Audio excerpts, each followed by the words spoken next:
Hammaga salom. O'rtoqlar, bugun bizlarning kunimiz shunaqa zo'r o'tdi, chunki biz O'zbekistonda birinchi marta ochilgan joyga bordik, ya'ni plyajga.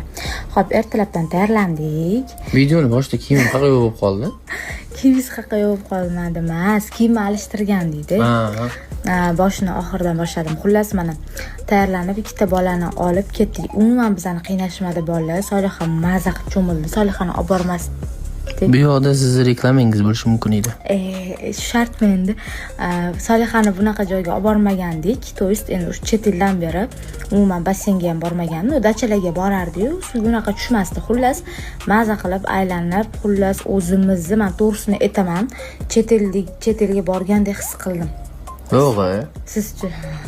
Yo'q, realni yaxshi quribdi. Bizga shunaqa joylar kerak ekan. Xullas, oilaviy mazza qilib dam olib keldik. Ikkalamizdan kim mazza qildi? Solixa. Albatta.